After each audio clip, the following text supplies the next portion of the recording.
Hello everyone, I am Thimalini and our today's topic is chapter 13 Surface Areas and Volume exercise 13.8। ये इस chapter की last exercise है। तो चलिए start करते हैं। ये exercise volume of sphere and hemisphere के ऊपर बेस्ड है। तो सबसे पहले हम उनके एक बार फॉर्मूलाज रिवाइज कर लेते हैं। तो वॉल्यूम ऑफ स्फीयर का फॉर्मूला होता है 4/3 pi r cube and volume of hemisphere का फॉर्मूला होता है 2/3 पाई आर क्यूब। तो let's start with the first question. Find the volume of the sphere whose radius is 7 centimetre. First part है। तो हमें स्फीयर का वॉल्यूम निकालना है whose radius is given that is 7 centimetre. So let's start. Radius of sphere is 7 centimeter. Volume of sphere 4/3 pi r cube. Values put करेंगे 4/3 पाई की value 22/7 into 7 का cube. तो हमारा आंसर आ जाएगा 4312/3 सेंटीमीटर क्यूब। तो आप इसे फ्रैक्शन में भी छोड़ सकते हैं और पॉइंट्स में भी कन्वर्ट कर सकते हैं। ठीक है। नेक्स्ट है सेकेंड पार्ट जिसमें हमें रेडियस गिवन है 0.63 मीटर। तो वही वॉल्यूम ऑफ स्फीयर का फॉर्मूला लगाएंगे, देन वैल्यूज पुट करेंगे। तो हमारा आंसर आ जाएगा 1.0478। तो हम इसे 1.05 अप्रॉक्स में 1.05 मीटर क्यूब लिख देंगे। साथ में हम लिख देंगे अप्रॉक्स। अगर हम अप्रॉक्स में आंसर लिख रहे हैं तो साथ में ब्रैकेट में अप्रॉक्स लिख देंगे तो नंबर कटने के चांसेस कम हो जाते हैं। ठीक है।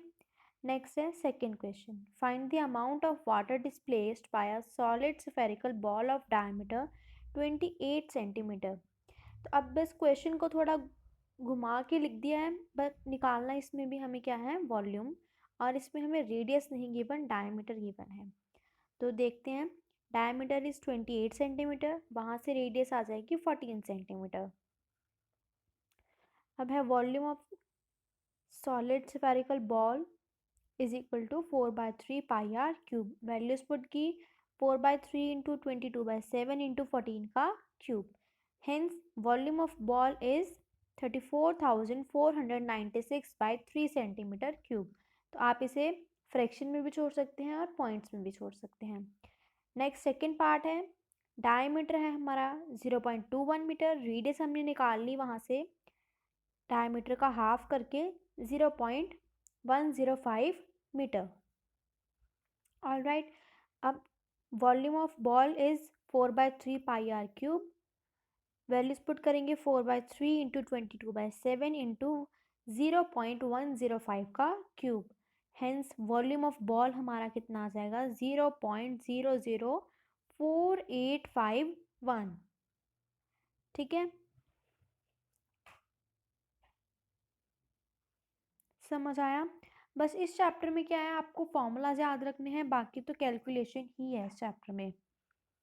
ठीक है। तो नेक्स्ट है third question. The diameter of a metallic ball is 4.2 centimetre.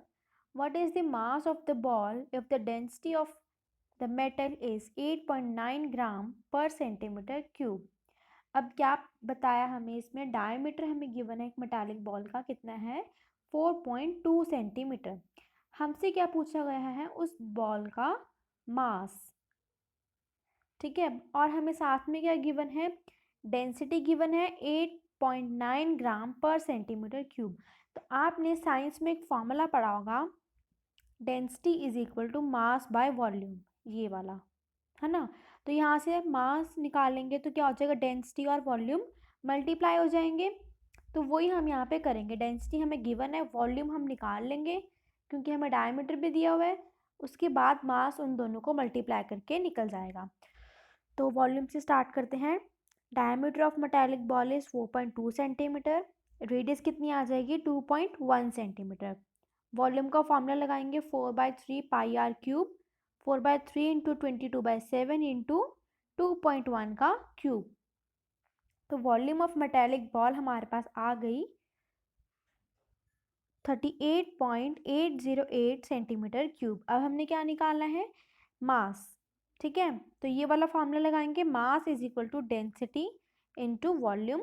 तो डेंसिटी है 8.9 जो कि हमें गिवन है क्वेश्चन में, और वॉल्यूम अभी हमने निकाला 38.808। ठीक है, तो यहाँ से मास कितना आ गया 345.3912 ग्राम। ठीक है, तो इसे हम अप्रॉक्स में लिखेंगे, mass of ball is 345.39 gram approx में।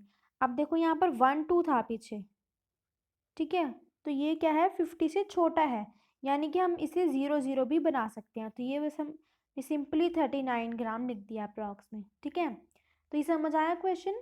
इसमें देखो अब साइंस का भी कुछ अप्लाई हुआ। साइंस में हमने पढ़ा हुआ है कि density is equal to mass upon volume, तो ये सारे जो हैं इंटरकनेक्टेड होते हैं आपस में सारे सब्जेक्ट्स। ठीक है, तो फोर्थ क्वेश्चन करते हैं आप start. The diameter of the moon is approximately 1/4 of the diameter of the earth. What fraction of the volume of earth is the volume of moon. अब हमें क्या बोला है क्वेश्चन में कि जो डायमीटर ऑफ मून है वो कितना है 1/4 of the diameter of earth. Suppose करो कि डायमीटर ऑफ द अर्थ क्या है d, तो डायमीटर ऑफ मून क्या है 1/4 यानी कि d/4। ठीक है, हमने क्या निकालना है volume of earth to volume of moon की रेशियो निकालनी है। फ्रैक्शन पूछे तो वो उससे क्या मतलब है रेशियो निकालनी है हमने। तो स्टार्ट करेंगे,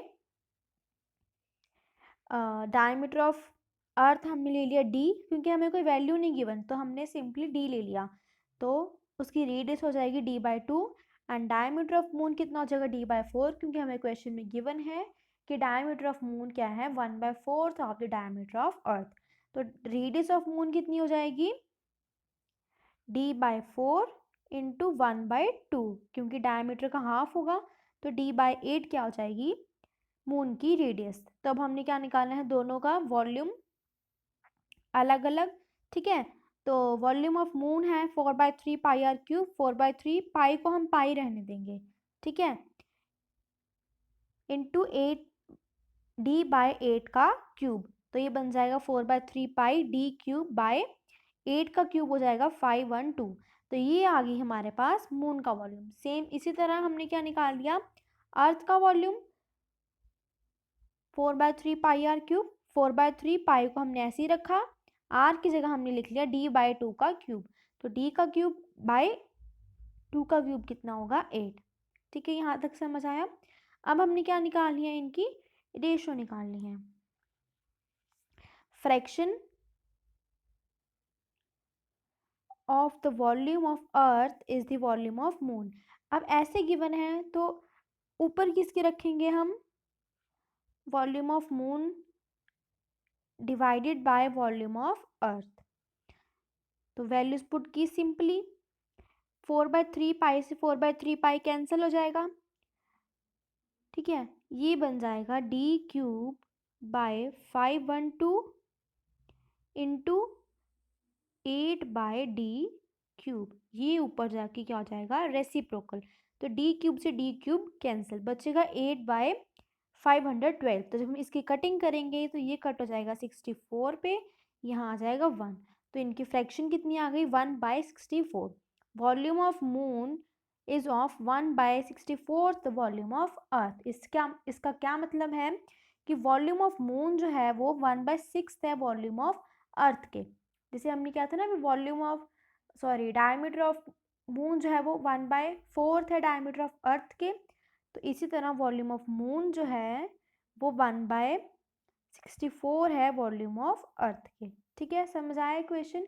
ऐसा क्वेश्चन हमने इसके CSA में जब हमने किया था, CSA and TSA of sphere, उसमें भी किया था हमने। ठीक है, तो नेक्स्ट है fifth question. How many litres of milk can a hemispherical bowl of diameter 10.5 centimetre hold. यानी कि क्या निकालना है वॉल्यूम निकालना है हेमिस्फीयर का, बट हमें क्या पूछा है हाउ मैनी लीटर्स। तो वॉल्यूम आएगा हमारा सेंटीमीटर क्यूब में, उसे हम बाद में लीटर्स में कन्वर्ट कर देंगे। ठीक है, तो स्टार्ट करते हैं। डायमीटर ऑफ हेमिस्फेरिकल बाउल हमें गिवन है 10.5 सेंटीमीटर, रेडियस आ गई 10.5 divided by 2 that is 5.25 centimetre. अब वॉल्यूम ऑफ हेमिस्फीयर का फॉर्मूला 2/3 पाई आर क्यूब, 2/3 पाई की वैल्यू 22/7 इंटू आर का क्यूब बन जाएगा 5.25 का क्यूब। तो वॉल्यूम ऑफ स्फेरिकल बाउल हमारा आ गया 303.1875 सेंटीमीटर क्यूब। ठीक है, अब हमने निकाला है आंसर लीटर्स में। तो हमने पिछली वीडियोस में पढ़ा था कि 1000 सेंटीमीटर क्यूब जो है वो 1 लीटर के इक्वल होगा। ठीक है, तो यहाँ से क्या आता है हमारे पास कि 1 सेंटीमीटर क्यूब जो है वो 1/1000 लीटर्स के इक्वल होगा। तो इतने centimetre cube this upon 1000 litres के इक्वल होगा। ठीक है, ये समझ आया। तो कितने लीटर्स बन जाएंगे ये 0.3031875 इतने लीटर्स बन जाएंगे। तो हम इसका अप्रॉक्स में आंसर लिखेंगे hemispherical bowl can contain 0.303 litres of milk. ठीक है, समझ आया ये क्वेश्चन। नेक्स्ट है 6th question. A hemispherical tank is made up of an iron sheet 1 centimeter thick if the inner radius is 1 meter, then find the volume of iron used to make the tank। अब हमें क्या given है कि एक hemispherical tank है जो कि iron sheet का बना हुआ है, जिसकी थिकनेस कितनी है 1 सेंटीमीटर और जिसका इनर रेडियस है 1 मीटर। हमने क्या निकालना है, find the volume of iron used to make the tank. अब इसमें ये तो होगी हमारी इनर रेडियस 1 मीटर और आउटर रेडियस इसमें हम कैसे निकालेंगे, 1 मीटर में 1 सेंटीमीटर ऐड करेंगे। अब ये है मीटर, ये है सेंटीमीटर, ऐसे तो ऐड होंगे नहीं। तो 1 मीटर प्लस 1 सेंटीमीटर को हमने कन्वर्ट कर लिया मीटर्स में, तो ये बन गया 0.01 मीटर। तो इनको ऐड करेंगे बन जाएगा 1.01 मीटर। ये होगी हमारी आउटर रेडियस। अब volume of iron used in tank कितना आ जाएगा 2/3 पाई, बड़ा वाला आर क्या है outer radius minus inner radius. ठीक है, ये ऐसे है कुछ। तो ये इसकी इनर रेडियस है यहाँ तक और ये इसकी थिकनेस है। हमें निकालना है, ये आयरन का बना हुआ है, कि इसका कितना वॉल्यूम है। तो outer radius minus inner radius करेंगे। ठीक है, समझ आया। तो वैल्यूज पुट करेंगे अब हम इस फॉर्मूला में। 2/3 पाई की वैल्यू 22/7, बड़ा वाला आर यानी कि 1.01 का क्यूब, छोटा वाला आर यानी कि इनर रेडियस 1 मीटर का क्यूब। इसको पूरा सॉल्व करेंगे तो हमारा आंसर आ जाएगा 0.06348। So volume of iron used in hemispherical tank is 0.06348 metre cube. ठीक है, समझ आया यहाँ तक। नेक्स्ट है 7th question. Find the volume of a sphere whose surface area is 154 centimetre square. अब हमने एक ऐसे स्फीयर का वॉल्यूम निकालना है जिसका हमें सरफेस एरिया गिवन है कितना 154 सेंटीमीटर स्क्वायर। तो सबसे पहले हमें इस सरफेस एरिया को यूज़ करके हम इसकी रेडियस निकालेंगे, देन हम उसका वॉल्यूम निकालेंगे। ठीक है, तो सरफेस एरिया ऑफ स्फीयर का फॉर्मूला क्या होता है 4 pi r square. 4 pi r square किसके इक्वल होगा 154 सेंटीमीटर स्क्वायर, क्योंकि हमें गिवन है कि सरफेस एरिया कितना है 154। तो आर को इस साइड ही रखेंगे हम, 154 इंटू 7/4 इंटू 22। इसकी हम कटिंग करेंगे तो आर हमारे पास आ जाएगा 7/2। आर स्क्वायर हमारे पास यहाँ से आया था 49/4। इसका भी अंडर रूट कर दिया, इसका भी अंडर रूट कर दिया, स्क्वायर हटा दिया, ये बन गया 7/2। वॉल्यूम ऑफ स्फीयर का formula 4/3 pi r cube. R हमारे पास निकल गया 7/2, 4/3 इंटू 22/7 इंटू 7/2 का क्यूब। तो वॉल्यूम ऑफ स्फीयर हमारे पास आ गया 179:2/3 सेंटीमीटर क्यूब। ये हमने प्रीवियस क्लासेस में पढ़ा हुआ है कि इसे क्या बोलते हैं हम मिक्स्ड फ्रैक्शन। और इसे हम सॉल्व कैसे करते हैं आप सबको आता होगा, वैसे मैं एक बार आपको बता देती हूँ। 179 इंटू 3 + 2 इस नंबर को जो नीचे डिनोमिनेटर है इससे मल्टीप्लाई करेंगे, प्लस ऊपर न्यूमरेटर इसमें हम ऐड कर देंगे। ठीक है, तो ये बन जाएगा 537 इनको मल्टीप्लाई करके प्लस 2, यानी कि हमारी फ्रैक्शन आई थी 539/3, जिसे हमने मिक्स्ड फ्रैक्शन में कन्वर्ट कर दिया। तो वॉल्यूम ऑफ सफ़ियर हमारे पास आ गया 179:2/3 सेंटीमीटर क्यूब। ठीक है, इतना समझ आया। नेक्स्ट है 8th question, a dome of a building is in the form of a hemisphere. अब पहली बात यहाँ पर आती है कि डोम क्या होता है। जैसे मंदिरों में ऊपर होते हैं ना गोल गोल सीलिंग में, उसे हम बोलते हैं डोम। ठीक है, a dome of a building is in the form of hemisphere. वो आपने देखा होगा, ऊपर से वो पूरा हेमिस्फीयर की फॉर्म में होता है, नीचे से वो खाली होता है, उसकी नीचे वाली साइड कोई कवरिंग नहीं होती है ना। जैसे ये सीलिंग है, यहाँ पर ये जो हो गई ये हो गया डोम, यहाँ को नीचे कोई कवरिंग नहीं है, ये क्या है यहाँ से पूरा खुला है। ठीक है, इसे हम बोलेंगे डोम। तो आगे के देखते हैं, from inside it was white washed at the cost of ₹4989.60। तो इसको अंदर से वाइट वॉशिंग की कॉस्ट कितनी आती है, 4989.60 rupees. If the cost of whitewashing is ₹20 per meter square, find inner surface area of the dome and volume of air inside the dome. तो इतनी कॉस्ट आती है 4989.60 जब हम उसे वाइट वॉश करते हैं, और 1 मीटर स्क्वायर की कॉस्ट है 20। तो यहाँ से हमारे पास आ जाएगी कि उसका टोटल, उसका इनर सरफेस एरिया क्या है। कैसे, 4989 को जब हम 2 से डिवाइड करेंगे तो ये आ गया 249.48 मीटर स्क्वायर। ये क्या आ गया उसका CSA of inner side of dome. ठीक है,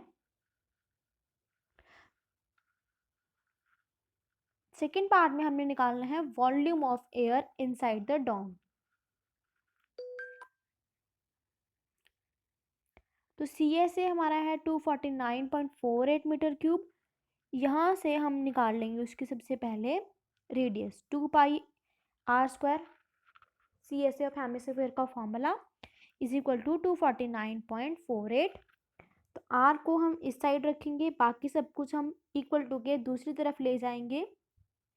तो R² है यहाँ से हमारे पास आ गया 39.69। तो R आ गया 6.3 मीटर। ठीक है, यहाँ तक समझ आया। अब आगे हम निकालेंगे volume of air inside the dome. अब देखो यहाँ पर सिंपल वर्ड नहीं यूज़ किया कि वॉल्यूम ऑफ हेमिस्फेरिकल डोम, यहाँ पर यूज़ किया volume of air inside the dome. तो ये एक ही चीज़ है, दोनों क्या होंगे, इक्वल होंगे। तो वॉल्यूम ऑफ हेमिस्फीयर का फॉर्मूला 2/3πr³, 2/3 इंटू 22/7 इंटू 6.3 का क्यूब। तो इसे सॉल्व करेंगे तो हमारा आंसर आ गया 523.908। तो volume of air inside the dome is 523.9 metre cube. यहाँ पर साथ में हम क्या लिख देंगे, अप्रॉक्स। जैसे यहाँ पर लिखा हुआ है अप्रॉक्स, यहाँ पर भी हम ब्रैकेट्स में अप्रॉक्स लिख देंगे। ठीक है, नेक्स्ट इज 9th क्वेश्चन। ये थोड़ा सा ट्रिकी सा क्वेश्चन है, इसको ध्यान से समझना है, मतलब बाकी सब क्वेश्चन से क्या है, थोड़ा डिफरेंट है। तो पढ़ते हैं, 27 solid iron spheres each of radius r and surface area s are melted to form a sphere with surface area s dash. Find the radius r dash of new sphere, ratio of s and s dash. अब देखो 27 iron solid spheres थे जिनका radius था r, surface area था s। उन सब को हमने मिला दिया और एक बड़ा सा न्यू स्फीयर बनाया जिसका सरफेस एरिया हो गया s डैश। ठीक है, तो हमने क्या निकालना है, r डैश, यानी कि वो जो नया स्फीयर है उसकी रेडियस निकालनी है, और बाद में दोनों के जो सरफेस एरिया है, पुराने जो 27 सॉलिड स्फीयर्स थे और जो न्यू स्फीयर बना बड़ा सा, दोनों की सरफेस एरियाज की हमने यहाँ निकालनी है रेशो। तो फर्स्ट पार्ट से स्टार्ट करेंगे, volume of solid sphere 4/3πr³। ठीक है, तो वॉल्यूम ऑफ 27 सॉलिड स्फीयर ये था एक सॉलिड स्फीयर का, 27 का 27 into 4/3 pi r cube that is 36 pi r cube. तो ये हमारे पास आ गया 36 pi r cube 27 solid spheres का वॉल्यूम। अब हमने क्या निकालना है, जो न्यू हमारा बड़ा वाला स्फीयर बना उसकी हमने निकालनी है रेडियस। तो वॉल्यूम ऑफ न्यू स्फीयर कितना होगा, पहले तो ये देखेंगे, वो होगा 4/3 पाई आर डैश क्यूब। ठीक है, अब एक और बात ध्यान रखो कि 4/3 pi r dash cube is equal to 36 pi r cube. ऐसा क्यों, दोनों के वॉल्यूम इक्वल क्यों होंगे, क्योंकि वो जो 27 सफियर्स थे उन्हीं को हमने मेल्ट करके ये बड़ा वाला सफियर बनाया। ठीक है, इट मीन्स उनके वॉल्यूम सेम होंगे, तो हमने उनको इक्वेट कर दिया। यहाँ से हमारे पास आर डैश क्यूब की वैल्यू आ गई 27 आर क्यूब। कैसे आई मैं आपको बता देती हूँ, r dash cube is equal to 36 pi r cube into 3/4 pi. ठीक है, पाई से पाई कैंसिल, ये इससे कैंसिल 9, तो 9 को 3 से मल्टीप्लाई किया 27 आर क्यूब। तो आर डैश का क्यूब कितना आ गया 27 आर क्यूब। अब क्यूब से क्यूब कैंसिल दोनों साइड, बट उससे पहले हम क्या करेंगे, ये जो क्यूब है ये ऐसे है पूरा होल क्यूब,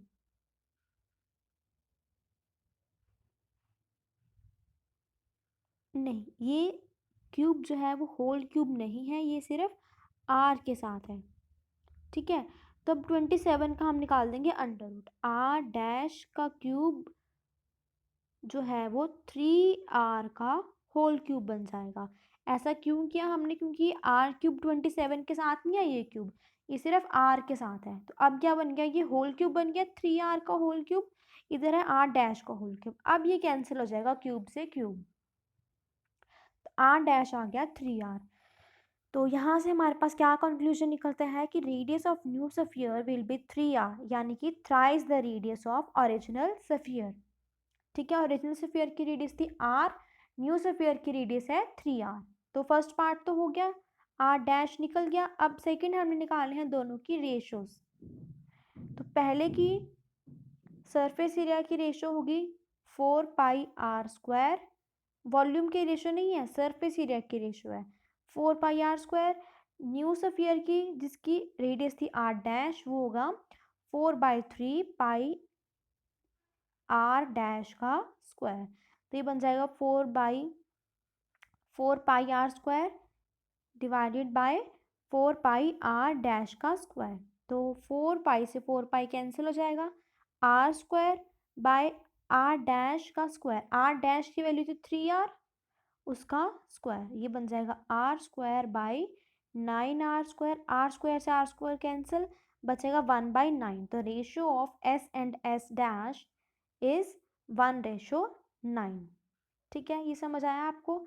ये थोड़ा सा क्या था, ट्रिकी सा, थोड़ा डिफरेंट क्वेश्चन था। बाकी सब क्वेश्चंस में हम क्या कर रहे हैं, हमें कुछ ना कुछ गिवन है वैल्यूज, हम उससे उसका वॉल्यूम या सरफेस एरिया फाइंड आउट कर रहे हैं, बट ये थोड़ा डिफरेंट था। तो नेक्स्ट है last question 10th। A capsule of medicine is in the shape of a sphere of diameter 3.5 mm. How much medicine in mm cube is needed to fill this capsule? अब एक capsule है, medicine किस shape में है, sphere की shape में है, जिसका डायमीटर है 3.5 mm। तो हमसे पूछा गया कि उस कैप्सूल में कितनी मेडिसिन हम क्यूब में डालेंगे, यानी कि हमने क्या निकालना है, वॉल्यूम, और वॉल्यूम भी हमने क्यूब में निकालना है। इसे हमने किसी और में, किसी जैसे सेंटीमीटर में या मीटर में नहीं चेंज करना, इसे हमने मिलीमीटर्स में ही आंसर निकालना है। तो डायमीटर ऑफ कैप्सूल कितना है 3.5 mm यानी कि मिलीमीटर। तो रेडियस यहाँ से हमारे पास आ जाएगी 3.5 divided by 2 that is 1.75 millimetre. तो वॉल्यूम ऑफ कैप्सूल हो जाएगा 4/3 pi r cube, 4/3 into 22/7 into 1.75 का क्यूब, तो वॉल्यूम आ जाएगा 22.458।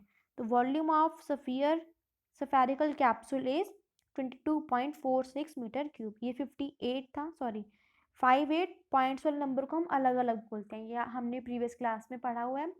तो 58 को हमने 6 बना दिया, तो वॉल्यूम हमारा कितना आ गया सफेरिकल कैप्सूल का 22.46 मिलीमीटर क्यूब। तो यहाँ पे हमारी 13.8 एक्सरसाइज ख़त्म होती है और साथ ही चैप्टर नंबर 13 भी ख़त्म होता है। आई होप आपको सारा चैप्टर समझ आया होगा। तो नेक्स्ट वीडियो में हम करेंगे चैप्टर नंबर 1 स्टार्ट, जो कि क्या है, नंबर सिस्टम। तो आज के लिए इतना ही। Thank you.